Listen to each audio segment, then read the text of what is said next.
Welcome to the Stone and Star Art Studio. Today we are doing part 2 in our desert illustration series.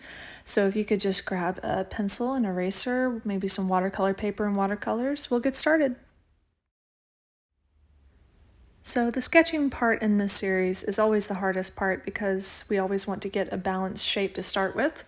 So if you find that it works a lot better for you to just grab something like the lid of a jar and outline that, you're welcome to do that. I like to practice making perfect circles, or trying. So I like to do a line down the center in both directions and maybe even flip the paper upside down to try to make a balanced circle. It just takes a little time and practice.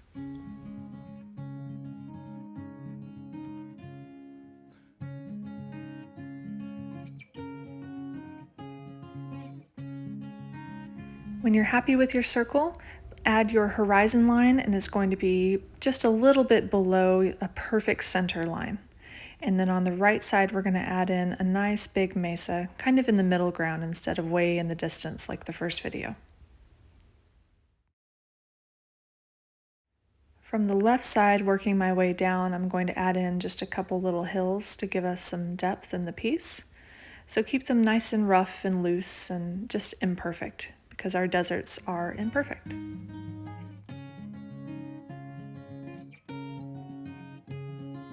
Make sure the top of your mesa is nice and rough and add in a lot of texture along the sides. So for this piece, our sun is going to be way off in the distance, just barely coming up over the horizon. It could be a sunrise or a sunset, it's up to you. So this will be the outline of our sun, and then I'm just going to do some short little dashes around it, making rings, like we can see the radiation of the sun coming off of it. And for this piece, we're only going to show the shape of the circle with our ink where the ground actually touches it.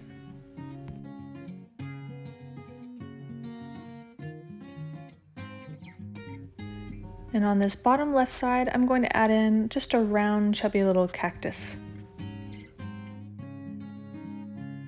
And all along the desert floor, I'm going to add these little tiny puffs, just like we have little tiny branches coming up out of the ground. Nothing too complicated.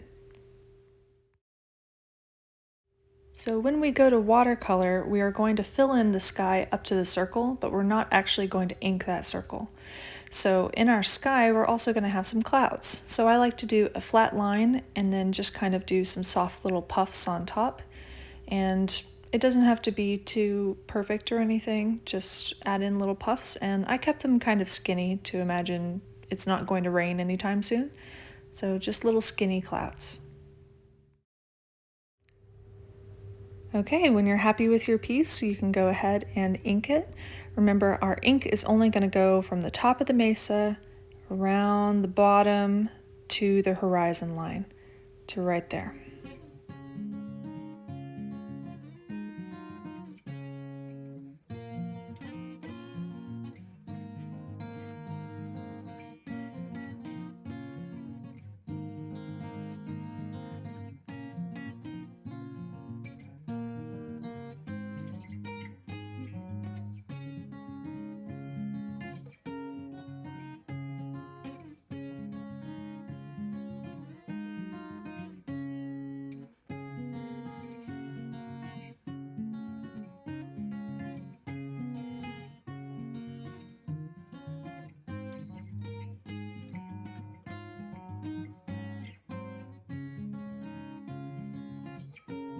Now wherever the clouds hit that circle, you can do the outline of them, but don't go past that circle.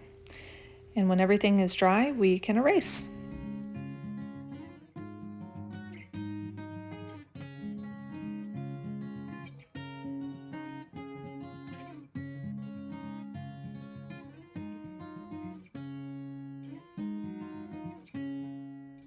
Before we get to painting, I like to use a spare piece of watercolor paper just to practice my colors.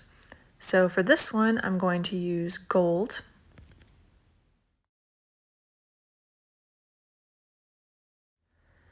Our middle color will be orange.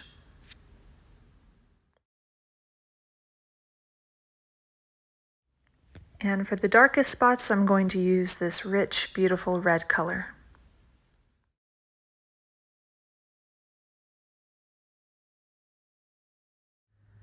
Let's practice a quick gradient over a doodle just so we can see how the final colors will mix, because we don't want any surprises whenever we get to painting over our beautiful sketch in ink.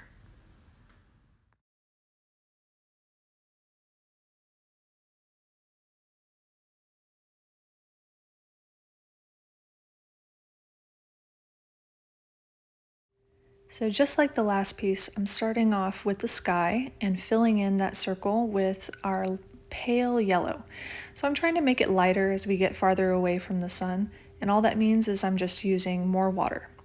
So feel free to try that. And then I'm doing our yellow along the top of our mesa and hills, and then whenever I add in orange, I'll kind of blend those together a little bit. So it's slowly hitting all of the surfaces of the desert. Then as I get farther back, I'll add in some red and make it darker towards the bottom right corner of the piece.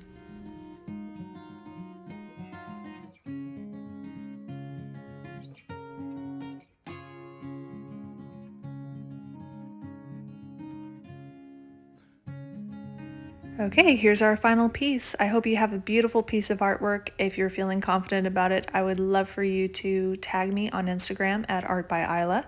We have one more in this series, so stay tuned. And thank you so much for watching.